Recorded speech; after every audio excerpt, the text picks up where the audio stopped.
네, 반갑습니다. 이번 시간은 바로 몬순아시아와 오세아니아라는 대단원에 새롭게 들어가도록 하겠습니다. 자, 여러분들은 부교재 71페이지를 펼치고 그리고 선생님이 미리 나눠준 프린트를 펼치면 되겠습니다. 자, 참고로 오늘 같은 경우에는 수업을 듣고 난 다음에 여러분들이 부교재나 프린트에 필기를 한 내역을 좀 촬영을 해서 업로드를 하는 것으로 출결 체크를 최종 확인하도록 하겠습니다. 참고로 각 반별로 QR코드를 프린트에다가 다 넣어놨습니다. 여러분들이 해당하는 반의 QR코드를 인식을 해서 부교재 사진을 찍고 거기다가 업로드를 하면 되겠습니다. 간단하게 업로드하는 법은 패들렛이기 때문에 다들 좀 그동안 많은 어떤 활동들을 통해서 익숙할 거라고 생각을 하고 생략하도록 하겠습니다. 일단 본격적으로 수업에 들어가 보도록 하겠습니다. 우선 부교재 여러분들 펼치게 되면 페이지 72쪽이 나와 있을 겁니다. 거기 보면 몬순아시아와 오스트레일리아의 수출입 품목이라고 생각해보는 그런 코너가 마련되어 있는데 바로 이런 내용 안에서 왜 몬순아시아와 오세아니아가 같이 엮어져 가지고 교과서가 만들어졌는지 그 답이 좀 나온다고 볼 수가 있습니다. 한번 쭉 살펴볼까요?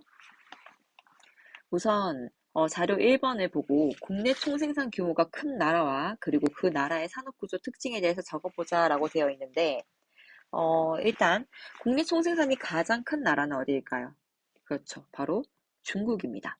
중국 다음으로 큰 나라가 일본이죠. 일본 다음으로 큰 나라가 쭉 살펴보니까 인도였고요. 그리고 그 다음이 바로 오스트레일리아. 이런 어떤 모습들을 볼 수가 있습니다. 이게 완벽하게 거기를 따른다는 건 아닌데 보통 이런 국내 총생산 같은 경우에는 인구수와도 큰 관련이 있고 산업 발달 정도와도 큰 관련이 있으니 그거를 좀 알고 있으면 될 것 같고요. 어쨌든 이런 순서대로 볼 수가 있는데 각 나라별로 1, 2, 3차가 1, 2, 3차가 구성되어 있는 비율 자체가 좀 다르게 보입니다. 우선 국내 총생산이 가장 컸던 중국 같은 경우에는 어, 일단 눈에 띄는 것이 2차 산업이 눈에 띈다고 볼 수가 있습니다. 보통 선진국으로 가면 갈수록 좀 더 발달이 되면 될수록 3차 산업의 비중이 상당히 높은 편이에요. 참고로 해서 일본 같은 경우에는 3차 산업이 71.3%, 70% 이상으로 이제 넘어서고 있는데 중국은 국내 총생산 규모가 굉장히 큰데 반해서 2차 산업 비중이 상당히 높다는 점. 공업 발달이 이제 주로 많이 뭔가 힘이 실려 있는 그런 모습을 볼 수가 있을 겁니다. 자, 그리고 일본 같은 경우에는 아주 전형적인 그런 선진국의 특성이 보여요. 3차 산업 비중이 아주 높고요. 물론 2차 산업도 많이 뒷받침이 되고 있지만 1차 산업 같은 경우에는 굉장히 퍼센테이지가 낮은 것을 눈으로 확인할 수가 있을 겁니다. 그러면은 중국과 일본 봤으니까 그 다음으로 국내 총생산이 컸던 인도를 한번 살펴보도록 할게요. 자, 인도는 물론 다른 어떤 선진국에 비해서 2차 산업이 비중이 좀 높네라는 생각이 들 수도 있는데, 그리고 주목할 점은 좀 더 1차 산업의 퍼센테이지가 중국보다는 더 컸다라는 점. 요게 눈에 보인다고 할 수가 있겠네요. 그리고 오스트레일리아를 보도록 하겠습니다. 자, 오스트레일리아도 이제 눈에 보이는 게 바로 뭐냐면 우선 3차 산업 비중이 가장 높아요.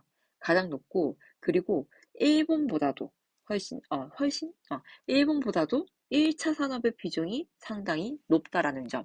이 오스트레일리아가 우리가 이제 많은 것들을 배우면서 오스트레일리아가 선진국에 분류된다는 걸 아마 알고 있을 건데, 근데 그 와중에 오스트레일리아는 좀 1차 산업, 그러니까 원자재를 생산하는 것에 굉장히 많이 힘을 쏟고 있다라는 점, 그거를 좀 알고 있어야 될 것 같아요. 그리고 어쨌든 이런 어떤 양상을 보이고 있다라는 점. 그럼 자료 2번을 한번 보도록 하겠습니다. 자료 1을 보고 중국과 오스트레일리아에 관해 그런 교역이 활발하게 나타나는 까닭에 대해서 이야기해보자. 자, 이거는 자료 2번에 오스트레일리아의 중국과의 무역 물품이 품목이 어떤 것에 해당하는지를 같이 살펴봐야 될 것 같아요. 참고로 여기는 중국이고요. 그리고 미안합니다. 얘가 오스트레일리아고요. 얘가 중국입니다. 그죠? 자, 요거는 오스트레일리아의 중국과의 무역 품목이기 때문에 이거는 중국으로 이거는 바로 잠시만요. 이거는 오스트레일리아에서 중국으로 가게 하는 그런 품목이고요. 중국 수입 품목은 오스트레일리아에 오는 중국의 물건들을 얘기를 하는 거예요. 일단 오스트레일리아에서 중국으로 가게끔 하는 것들이 어떤 것들인지 봤더니 원자재, 광물, 주로 이제 자연 그 상태에서 나오는 1차의 산업에 해당하는 어떤 재료들, 뭔가 이제 개발하기 위해 필요한 그런 재료들이 주로 많이 좀 매장이 되어 있고 또 이런 것들을 판매를 한다고 볼 수 있습니다. 그래서 오스트레일리아의 특징으로 여러분들이 지하 자원이나 아니면 뭔가 어떤 식량 자원 이런 것들의 생산에 비중이 되게 많다라는 걸 알고 있으면 될 것 같고요.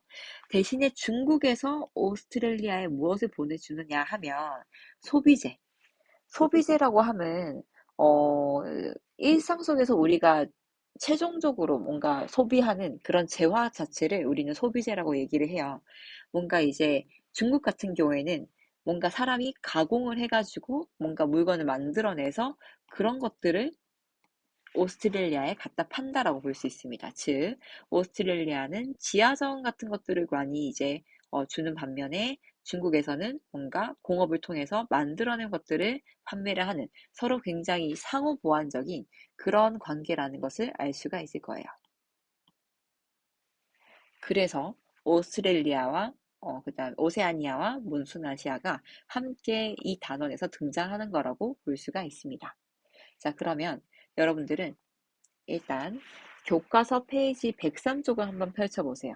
그리고 여러분들 프린트 첫 페이지 보게 되면 다양한 지형 어떤 지도가 나와 있는데 중간중간에 A, B, C, D, E 해가지고 J까지 쌤이 빈칸을 비워뒀습니다. 중요한 여러분들이 이번 시간에 꼭 알아야 되는 그런 강이나 사막이나 고원 이런 것들을 좀 빈칸으로 넣어놨기 때문에 한번 찾아가지고 빈칸을 채워보기 바랍니다. 잠시 영상을 중단을 하고 빨리 채워 넣도록 하세요. 시작! 네, 다 넣어 보았죠? 그러면 쌤이랑 같이 빈칸을 채워보면서 어떤 중요한 지형들이 있는지 같이 한번 살펴보도록 하겠습니다. 우선 A부터 봐야 되겠다, 그죠? 첫 번째, A 사막이 바로 뭘까요? 그렇죠, 바로 여기는 타클라마칸 사막.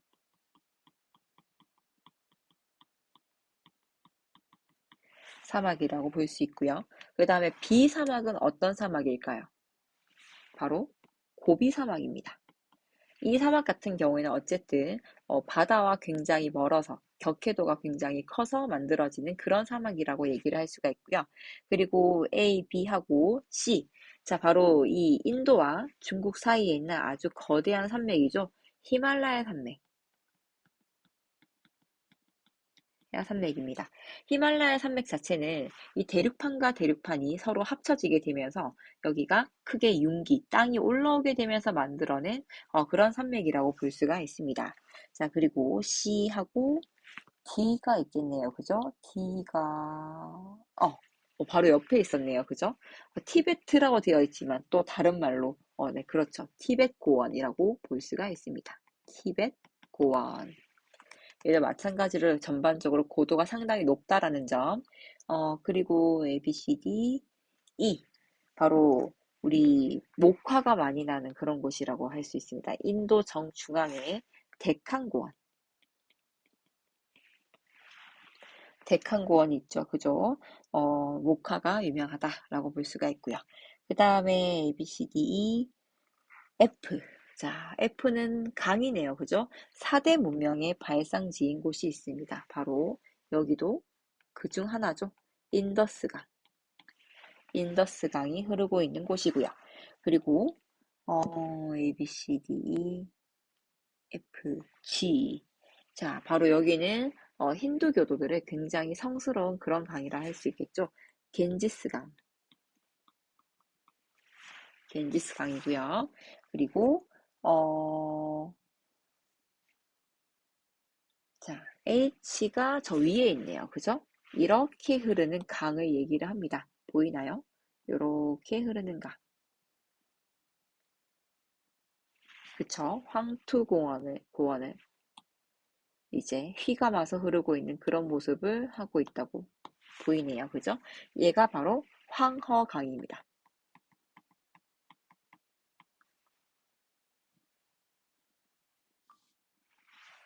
하다가 잠깐 실수한 것 같은데, 티베트 아니라 다른 용어로 시장이라고 얘기합니다. 시장공원. 시장고원이라고 할 수가 있고요. 그리고 이제 그 다음 게 뭐가 들어가야 되냐면, 황허강 밑에 아이강 되어 있는 거 있다, 그죠? 이게 뭐냐면, 바로 여러분도 혹시 양쯔강 알고 있나요? 양쯔강? 지금 중국에서 가장 긴 강이라고 하는데, 양쯔강은 사실 그 서양 선교사들이 주로 썼던 말이고, 원래 장강이라는 표현을 썼다고 합니다. 또는 창장이라는 용어를 써서 부른다고 얘기를 합니다. 그래서 둘 다 같은 말이고요. 아니면 여러분들이 어, 양쯔강이라고 얘기를 해도 좋고요. 장강 또는 창장 이런 식으로 이제 부르면 될 것 같고 중국에서 가장 긴 강이다. 자, 보통 이제 이런 황허강과 아니면 장강 같은 굉장히 긴 그런 강 같은 경우에는 하류에 아주 넓게 충적지가 발달해서 벼농사나 그런 농사 짓기에 굉장히 좋고 많은 사람들이 모여 살기에 굉장히 유리하더라라고 얘기할 수가 있습니다. 자, 그리고 우리 동남아시아에 흐르는 아주 이제 이 강을 빼놓을 수가 없을 것 같은데요. 이 강은 또 유명했던 게 여러 나라들이 이 강과 엮여져 있어가지고 상류에서 댐을 짓거나 물을 이용하는 게 하류에 피해를 주기도 하는 꽤나 여러 어떤 나라들이 걸쳐서 있는 그런 어떤 관계에 놓여 있는 바로 메콩강. 메콩강이 있습니다. 여러분들도 메콩강 다들 위치 한번 알아보면 좋을 것 같고, 이런 식으로 흐르고 있는 것 같아요. 딱 봐도 여러 국경에 놓여져 있는 모습을 할 수가 있을 겁니다. 그리고, 남은 건 없겠죠? 또 이렇게 보인다고 할 수 있겠네요. 그 밑에 있는 빈칸 쌤이랑 같이 한번 세워보도록 하겠습니다. 자, 이렇게 이제 보아하니 전반적으로 보게 되면 이렇게 요런 쪽은 상당히 좀 높은 편이고 여기는 하천 하류니까 좀 약간 낮은 편이다라고 볼 수 있겠다, 그죠? 중국은 전형적으로 서쪽이 높고 동쪽이 낮은 서구 동저형의 지형이다라고 얘기를 할 수가 있을 것 같아요. 1번에 여러분들 필기를 하도록 하겠습니다. 중국은 서쪽이 높고 동쪽이 낮은 서구 동저형이다. 그리고 세계 4대 문명이 탄생한 하천이자 황토고원을 침식하며 흘러가는 강인 어떤 강이 이름이 들어가야 될까요? 그렇죠. 바로 황허라고 얘기를 할 수 있겠습니다. 자, 참고로 지금 중국과 우리 인도 안에 있는 이 두 가지 강이 바로 4대 문명 중에 두 가지를 만들어낸 그런 강이라고 얘기할 수가 있겠죠. 그 다음에 유라시아 대륙 한복판에 나타난 사막 두 가지 어떤 것들이 있을까요? 그쵸? 다클라마칸과 고비 사막 두 가지가 있습니다. 그쵸? 이렇게 작성하면 될 것 같고요. 그 다음에 남서풍에 의해서 비가 많이 오는 곳이 파란색으로 빗금치기 되어 있는데, 요거 사실 기후 파트를 여러분들이 좀, 많이 했을 거라고 생각해서 좀 아주 어렵게 안 낼 그런 생각을 하고 있긴 한데, 아무튼 쌤이랑 같이 한번 이야기를 해보도록 하겠습니다. 어쨌든 이 지역의 전반적인 그런 그런 강수량은 여름철 강수량이 바로 어떤 전체적인 강수량을 지배한다고 볼 수 있겠고요. 자, 이렇게 남서풍이 들어온다라고 봤을 때, 그때 이런 어떤 산맥이 있을 경우에 산맥과 꽝 부딪히는 요 지점 같은 경우에는 비가 상당히 많이 온다라고 볼 수가 있습니다. 자, 그리고 이렇게 또 이제 남서풍이 불어 들어가겠다, 그죠? 그렇다면 어디와 부딪히느냐? 바로 요런 지점들이 다 부딪힌다고 볼 수 있고, 여름철에 특히나 비가 많이 온다라는 점. 여러분도 쌤이랑 같이 이렇게 좀 체크해가지고 색칠을 해두면 좋을 것 같아요. 그래서 뭐 굳이 정리를 한다면 서고츠 산맥의 어떤 바람바지 아니면 서사면 이렇게 얘기할 수 있겠고 히말라야 산맥도 마찬가지입니다. 이렇게 바람바지 사면 쪽에 바로 비가 많이 오더라 라고 하는 거. 그 다음에 5번. 히말라야 산맥에서 발원하여 세계 4대 문명이 발생한 하천이자 외래 하천 같은 경우에는 어디다? 히말라야 산맥에서 발원한 4대 문명 같은 경우에는 바로 요강, 인더스 강을 얘기한다라고 할 수 있겠다. 그죠? 체크하고요. 그 다음에 판이 충돌하는 경계에 있는 국가는 자, 여러분들이 봤을 때 화산 활동이 아주 활발하게 진행될 것 같은 그런 나라들 고르면 되겠습니다. 당연히 일본 들어가야 될 것 같고요. 그리고 이 어마어마한 섬들, 바로 필리핀 같은 경우에도 화산 활동이 아주 활발하다 볼 수 있겠고, 그리고 이런 지역들이죠. 바로 어떤 이렇게 인도네시아 같은 경우에도 판과 판이 충돌하는 경계에 있기 때문에 화산 활동이 아주 활발하다라고 얘기할 수가 있습니다. 다들 이렇게 한번 체크를 다 하고요. 그럼 다시 우리 부교재로 넘어가도록 하겠습니다. 자, 부교재 페이지 73쪽입니다. 이제 몬순아시아와 오세아니아의 자연환경과 지형과 그리고 어떻게 농사를 짓는지 그리고 그런 환경에 어떤 식으로 이제 적응을 해가지고 의식주 문화가 형성되었는지를 살펴보도록 할 건데 쌤이랑 같이 보기 전에 여러분들이 교과서 페이지 102쪽과 103쪽을 참고해서 지금 잠시 영상을 멈추고 빈칸을 다 채워서 넣어보세요. 충분히 가능할 정도의 그런 빈칸들이거든요. 지금 한번 멈추고 채워 넣어 보도록 하겠습니다. 시작. 자, 다들 해서 왔죠, 그죠? 그렇다면 쌤이랑 같이 우리 뭐 본격적으로 좀 요거 한번 같이 채워보도록 하겠습니다. 먼저 몬순아시아의 자연환경을 같이 보도록 할 건데 아무래도 요거 같은 경우에는 우리가 기후 파트를 좀 이미 아주 이골나게 많이 했기 때문에 간단하게만 살펴보고 넘어가도록 할게요. 첫 번째, 몬순아시아의 자연환경을 표현하기 위해선 빈칸 첫 번째 빈칸입니다. 바로 계절풍 기후라고 정의를 내려줘야 될 것 같아요. 계절풍 기후 지역이다. 몬순아시아의 범위, 계절풍의 영향을 받는 그런 곳이다. 그래서 이 계절풍을 가지고 우리가 벼농사를 짓잖아요. 그죠? 발생 원인. 계절풍이 분다는 것 자체가 바로 뭐냐면 대륙과 해양에 비열차가 발생하기 때문이다 라고 얘기할 수 있겠죠. 그리고 이 계절풍이 분다? 그렇다면 계절별로 덥고 습하고 그리고 차갑고 건조하고 그 차이도 아주 뚜렷해집니다. 여름철에는 덥고 습한 바람이, 겨울철에는 차갑고 건조한 바람이 불어 들어오는 그런 특성을 가지고 있다라고 얘기할 수가 있는 것이죠. 그래서 특징, 몬순아시아는 다른 대륙보다 계절풍의 영향을 받는 범위가 넓고 계절에 따라 풍향과 강수의 차이가 아주 뚜렷하다. 자, 여름철 같은 경우에는 남풍 계열의 계절풍이다 보니 당연히 덥고 습합니다. 고온,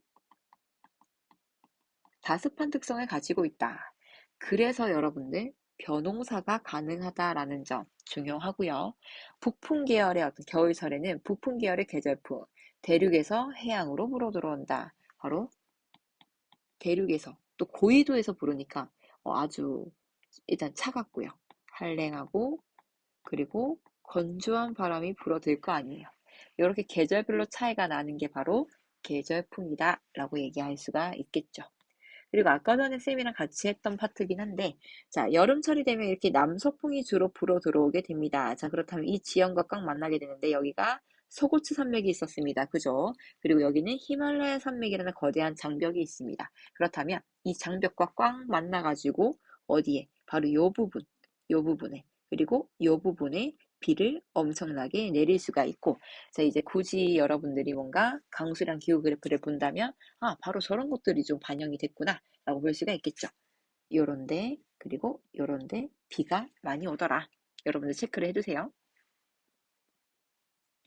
아까 얘기를 했던 거 계절풍이 요런 식으로 이제 불어 들어온다. 겨울에는 대륙에서, 여름철에는 남쪽 바다에서 불어 들어간다. 그리고 이것도 아까 살펴봤고요. 이거는 이제 강수량, 혹시나 이제 궁금할까봐 강수량 그래프를 한번 지도를 가지고 와봤는데 아니나 다를까 바로 이 부분에 강수량이 아주 많다는 거 느낄 수가 있었을 거예요. 그죠? 이렇게 지형적인 원인 때문이었습니다. 자, 그리고 이런 것들이 어떤 문화에 반영이 되는데 바로 이제 태국의 송끄란이라고 하는 그런 축제예요. 이런 식으로 어떤 물을 뿌리는 그런 축제 같은 것들을 하는데 요즘에도 이런 모습일까 한번 생각을 좀 찾아봤더니 이런 모습이죠. 그리고 이런 식으로 EDM 파티까지 하는 그런 어떤 현대적인 모습도 볼 수 있다고 하더라고요. 그래서 바로 이것도 손끄란입니다. 참고로 이거는 코로나 그 이전에 개최된 손끄란 EDM 파티였습니다. 자, 그 다음, 우리 몬순 아시아의 다양한 지형에 대해서 좀 살펴보도록 할게요. 이것도 이제 여러분들이 좀 많이 지형 파트에서 배웠을 거라고 생각이 들기 때문에 빈칸 채우기하고 넘어가도록 할 거예요. 첫 번째, 산맥과 고원을 봤을 때 우선 히말라야 산맥, 그리고 티베트 고원, 얘들이 정말 존재감이 엄청납니다. 자, 얘들은 워낙 높고 뚜렷하기 때문에 어쨌든 문화권 자체가 완전 달라지게 되는 그런 경계선이 된다는 거. 그래서 문화권의 경계를 이룬다라고 써둘게요.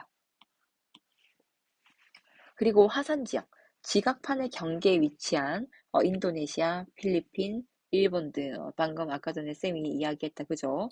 근데 화산 폭발이 되면 당연히 인명 피해 같은 것도 재산 피해 같은 것도 발생할 수밖에 없긴 하지만 그 결과 화산재가 쌓이게 되면서 토양을 매우 비옥하게 합니다. 농사짓기 굉장히 좋아요. 그래서 많은 사람들이 이 지역에서 농업에 종사하는 그 이유가 되고 있다라고 할 수 있겠죠. 자, 그리고 하천 하면 아까 전에 쌤이랑 같이 좀 적어놨던 그런 지역들은 좀 기억해야 될 것 같아요. 뭐 창장이라든지 메콩, 겐지스강 아주 아주 중요하고요. 당연히 이 큰 하천과 같이 매칭되어 있는 게 충적평야. 이런 큰 강이 만들어낸 충적평야 같은 경우에는 농사에 아주 적합하다라고 할 수 있고요. 그리고 건조 지형 같은 경우에는 우리 쌤이랑 같이 썼죠. 타클라마칸이나 고비 사막 이런 것들 격해도가 워낙 크기 때문에 만들어진 그런 사막들이다 라고 얘기할 수가 있겠습니다. 참고로 해서 아까 전에 필리핀, 인도네시아 왜 뭔가 어, 화산 활동이 좀 뚜렷하지? 라고 했을 때 바로 환태평양 조사인데 요거 사진 보면 될 것 같아요. 요런 식으로 다 판을 경계선이 지나간다 라고 하는 점. 이걸 따라서 아주 화산 활동이 심각하다라고 볼 수 있겠죠. 자, 그리고 이제 농업으로 넘어가도록 하겠습니다. 호흡이 조금 빠른지 약간 걱정이 되긴 하네요. 자, 걱정은 되지만 쭉 한 번에 강의를 이어나가도록 하겠습니다. 자, 농업적 토지 이용했을 때 일단 제일 중요한 게 바로 뭘까요? 벼농사입니다. 왜냐하면 여기는 몬순 아시아입니다. 그래서 계절풍의 영향으로 여름철에 아주 덥고 습하기 때문에 기온이 높고 강수량이 많아서 1년에 두세 번 쌀을 생산할 수도 있는 그런 곳들이 있더라. 자, 아무래도 남부 쪽 같은 경우, 동남아시아 같은 경우에 쌀을 두세 번이나 생산하기도 한다고 합니다. 우리나라는 좀 그게 힘들긴 해요. 자, 이렇게 두세 번 쌀을 생산하는 걸 우리는 다른 말로도 이기자, 삼기작, 이런 식으로 기작이라는 말을 씁니다. 우리나라는 어떻게 하나요? 우리나라는 쌀 농사를 짓고 쌀 농사를 지을 수 없는 다른 시간에 바로 보리나 밀 같은 그런 맹류를 어떤 농사를 짓는다고 합니다. 그래서 우리는 쌀을 두 번 지을 수 없으나 맹류와 그리고 쌀류 이렇게 다른 종류를 심는 어떤 그런 것들을 할 수 있기 때문에 이런 경우는 이모작이라고 얘기를 해요. 둘이 헷갈리면 안 될 것 같아요. 자, 그리고 쌀은 인구 부양력이 높은 작물로 경작 과정에서 많은 노동력이 필요하다. 당연히 우리가 생각해 봤을 때 왜 그런 것들도 하잖아요. 그죠? 뭐, 서로 이제 노동력 같은 거 이제 빌려주기도 하고 도와주기도 하는 거. 어쨌든 쌀 같은 경우에는 인구 부양력이 굉장히 높기도 하지만 이걸 농사 짓기 위해서는 인구 밀도가 높아져야 된다. 그래서 여러분들이 생각했을 때 동남아시아나 이런 지역들 아주 큰 인구 밀도를 볼 수가 있을 겁니다. 자, 두 번째. 기온이 낮고 강수량이 적어도 되는 내한성과 내건성이 좋은 바로 밀이겠다, 그죠? 밀농사 짓기도 하고요. 여러분들 이 지도에서 이제 보게 되면 좀 사실 살펴보기는 조금 힘들긴 한데요, 그죠? 우리가 중국의 어떤 밀농사와 쌀농사 같은 경우에 지도에서 여러분들이 구분할 줄 알아야 된다라고 얘기를 했을 거예요. 상대적으로 쌀 같은 경우에는 남부 쪽에 많이 몰려 있고 밀농사 같은 경우에는 좀 더 북부 쪽으로 좀 화중지방 이런 지역들 많이 몰려 있었던 게 기억이 나네요. 그리고 이제 강수량이 부족한 중국 내륙과 몽골 등 건조기후 지역에선 농사라기보다는 유목에 여전히 많이 치중을 하는 게 보입니다. 자, 그리고 중국의 창장강 이남, 인도의 북동부, 그리고 요 나라죠. 스리랑카. 그쵸? 인도의 북동부, 창장강 이남. 바로 여기 같은 경우에는 차를 재배를 합니다. 자, 차가 재배가 되려면 어쨌든 기온이 높아야 되고요. 기온이 높아야 되고, 그리고 강수도 확보가 돼야 되고요. 그러면서도 배수가 아주 잘 돼야 되거든요. 이 모든 것들을 만족하는 지역들이 이런 지역들이었고요. 아이고, 곳이고, 방금 이제 체크했던 그런 곳들이라 볼 수 있겠고, 특히 여러분들 스리랑카를 반드시 기억하세요. 자, 그리고 인도의 데칸고안 했을 때 우리가 옷 만드는데 필요했었던 목화, 어디 데칸고안 쪽에서. 그리고 베트남과 인도네시아 하면 어떤 것들을 많이 생산을 하냐면 바로 이 지역들은 아열대 기후를 가지고, 그리고 플랜테이션으로 아주 적절한 기후와 그리고 많은 양의 노동력을 통해서 커피를 재배를 하고 엄청나게 수출을 한다라고 볼 수가 있습니다. 이렇게 구분이 가능하고요. 이렇게 여러분들 사진은 컬러로 보는 거 이거밖에 없을 테니까 한번 눈으로 살펴보게 되고, 특히 이제 벼농사는 몬순아시아 지역에서 많이 집중해서 한다라고 하는 점. 그리고 이거는 커피 벨트라고 합니다. 자, 커피를 재배하고 있는 그런 이제 위도대를 체크를 한 건데, 자, 우리는 동남아시아를 하고 있으므로 바로 이런 지역들을 체크하면 될 것 같아요. 특히 베트남, 음, 그리고 인도네시아 이런 지역 바로 좀 기억해야 될 것 같고요. 보통 이제 베트남에 놀러 가게 되면 아마 많은 사람들이 요거 이제 다람쥐가 들고 있는 듯, 다람쥐가 아니었나? 아무튼 요 커피를 엄청 사오게 될 거예요. 이게 되게 유명한 그런 커피라고 할 수 있어요. 베트남에. 음, 요거는 인도 데칸고원에서 재배하고 있는 그런 목화 사진입니다. 이런 식으로. 이것도 모카였던 것 같은데, 모카였던 것 같아요. 모카 사진을 엄청 서칭을 했던 것 같아요. 자, 이런 식으로 이제, 농업을 나눈다고 할 수가 있는데, 여러분들, 그 몬순아시아의 주요 농작물 재배 지역 해가지고, 여러분들에게 나눠준 프린트, 밑에 있는 프린트에 있는, 지도를 같이 한번 살펴보도록 하겠습니다. 그래서 A, B, C를 찾아내야 되는 건데, 그렇게 어렵지는 않을 것 같아요. 보게 되면, 자, A부터 먼저 같이 한번 살펴보도록 하겠습니다. 자, A가 위치한 국가들을 살펴봤더니, A가 베트남에 상당히 많고, 그리고 이렇게 인도네시아에도 많이 몰려 있네요. 그죠? 베트남과 인도네시아. 공통점이 뭘까요? 바로 커피입니다. 커피. 요거 같은 경우에, 그쵸? 이런 것들 전부 다 커피 재배와 관련된 것들이다 할 수가 있습니다. 자, 커피 같은 경우에도 아까 전에 얘기했죠. 아주 아열대 그리고 플랜테이션으로 아주 대규모 그런 노동력을 통해서 만들어진다라고 할 수 있고요. 그리고 B를 한번 살펴보도록 해볼까요? 자, B 같은 경우에는 일단 여러분들 요 지역을 기억하세요. 이 인도 바로 밑에, 인도 중간에도 마찬가지긴 하지만, 인도 바로 밑에 스리랑카에서 좀 이제 두드러지게 되고, 그 다음에 이 중국의 창장, 바로 양쯔강이죠. 양쯔강 밑에서부터 많이 분포되어 있는 게 보입니다. 자, 요게 바로 뭘까요? 느낌에서 스리랑카에서부터 바로 느낌이 옵니다. 바로 차입니다, 차. 그리고 마지막으로 C 같은 경우에는 인도의 좀 남부 지역, 그리고 중국에서도 남부 지역, 화남 지방 이런 지역으로 많이 좀 분포되고 있는 것 같은데, C는 바로 지금 또 이제 약간 좀 하류 쪽에 평평 평지에 되게 많이 집중한 것 같아요. 얘가 바로 쌀입니다. 쌀. 그 밖에 천연고무와 사탕수수가 나와 있는 게 보이는데요.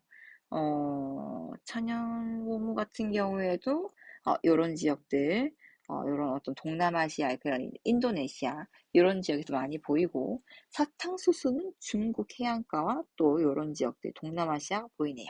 그죠? 이렇게 좀 위치를 파악해두면 나중에 문제 풀기에 아주 유리할 것 같습니다. 자, 이제 마지막입니다. 의식주 문화로 넘어가도록 할 거고요. 어, 의식주 문화에서는 일단 쉬울 거예요. 쉬운데 필기 조금만 하도록 하겠습니다. 일단 음식 문화 당연히 우리는 쌀 농사를 많이 합니다. 그죠? 그래서 쌀로 만든 음식 문화가 있고요. 그래서 쌀과 관련된 음식이 어떤 게 있을까요? 일단 일본 같은 경우에는 초밥이 있잖아요. 그죠? 스시. 이것도 쌀로 만들고요. 그리고 베트남.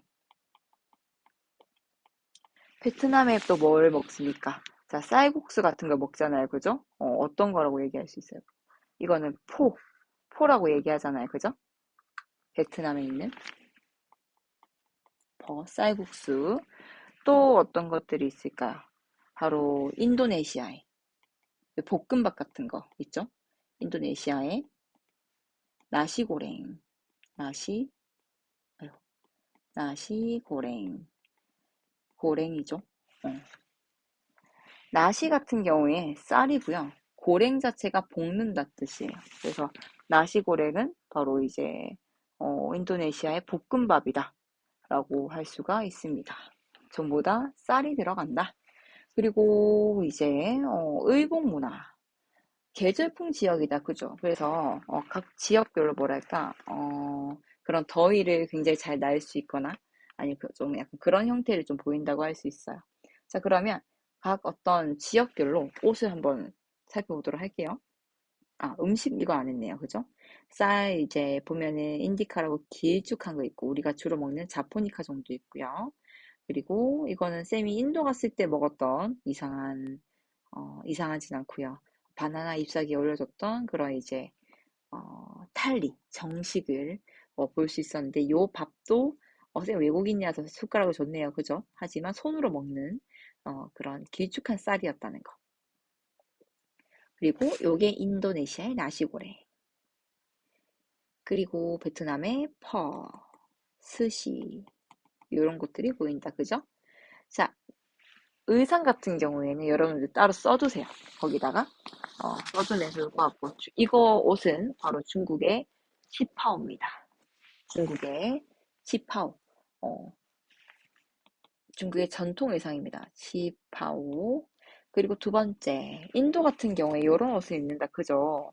자, 이렇게 이제 긴 천을 몸에 두른 형태를 가지고 우리는 살이라고 하고요. 그리고 이 남자가 입고 있는 긴 천을 이렇게 엮어서 만든 어떤 이런 바지 같은 거 있죠? 얘를 도티라고 합니다. 도티. 그리고 사리와 도티는 인도의 전통 의상이다라고 할 수 있어요. 두 번째. 자, 요런 형태도 한번 봤을 거예요. 그죠? 이 길쭉하게 뭔가 트여 있고, 목이 위에까지 올라와 있고, 여기 바로 베트남의 전통 의상이라 할 수 있고요. 바로 아오자이라고 합니다. 베트남의 아오자이. 따로 써주세요. 그리고 또 마지막으로 미얀마. 자, 미얀마 같은 경우에는 저런 천 같은 걸로 치마 형태로 만들어서 입는 전통 의상이 있습니다. 자, 얘가 바로 이름이 론지라고 하는 전통 의상 이름이에요. 저렇게 이제 아주 간편하게 아주 넓은 천을 간편하게 묶어서 치마처럼 입고 다니는 거. 여기 전통 의상입니다. 그리고 마지막으로 이제 가옥 문화를 볼 건데, 이제 동남아시아 같은 경우에는, 어쨌든, 강수량이 되게 많은 곳도 있고, 아니면 저위도여가지고 굉장히 더운 곳도 있고, 아니면 이제 뭔가 강설량이 많아가지고 폭설이 내리는 그런 다양한 기후대가 존재하고 있습니다. 자, 그래서 첫 번째, 아주 저위도에 적도 부근 같은 경우에 열대 기후잖아요. 그죠? 그래서 그런 열을 뭔가 피하기 위해서, 해충을 피하기 위해서 만들어낸 가옥들의 형태가 있죠. 바로 고상가옥입니다. 여러분들 프린트에 좀 적어두면 좋지 않을까요?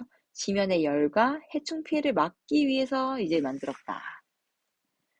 두 번째입니다. 중국 화북 지역의 사하번이라고 해가지고 얘의 특징이 바로 뭐냐면 중국은 큰 대륙이잖아요. 그죠? 겨울철에 바로 대륙에서 차갑고 건조한 바람이 불어 들어오는데 거기에 대한 피해를 막기 위해서 이렇게 좀 약간 서로 뭉쳐있는 따뜻하게 아주 폐쇄적인 그런 형태를 하고 있습니다. M자 형자, M이 아니고 미음의 형태로 폐쇄적인 가옥 구조를 보인다고 할 수 있겠죠. 그리고 뭔가 이제 겨울철에 추위 같은 것들을 막기 위해서 이렇게 의도했다라고 하는 점 여기 쓸게요. 겨울철 추위를 대비해서. 자, 그리고 일본 마지막으로 이제 일본의 가옥을 하고 마칠 건데요. 자, 얘 같은 경우에는 마치 손이 이렇게 모아져 있는 듯하다라고 해서 합장 가옥이라고도 얘기합니다. 쓸게요, 여러분들. 합장 가옥. 여기 같은 경우에는 폭설이 내려요. 그래서 이게 위에 지붕에 눈이 아주 쌓이면 무겁잖아요. 무너질 수도 있고. 그래서 이게 쌓이지 않도록 아주 뾰족하게 만든다고 합니다. 그래서 폭설이 내리는 것을 극복하기 위해서 급경사 지붕을 만들었다라고 하는 거. 얘가 바로 합장가옥입니다. 폭설 대비. 마지막으로 뭐 광시장조 자치구의 목조가옥 해가지고 산비탈에 만들어졌기 때문에 이런 어떤 산지에 집을 지으려고 만들어낸 아주 독특한 형태다라고 할 수가 있습니다. 자, 오늘의 수업은 끝이고요. 생각보다 내용이 많았던 것 같아요. 자, 여러분들 페이지 73쪽, 74쪽 썼던 것들을 바로 찍어서 QR코드 인식해가지고 각자 자기 이름과 함께 사진을 업로드해서 출석 체크를 하도록 하겠습니다. 반드시 자기 이름을 써야 됩니다. 자, 오늘은 이만 여기서 마치도록 하겠습니다. 수고했습니다. 다들 출첵하세요.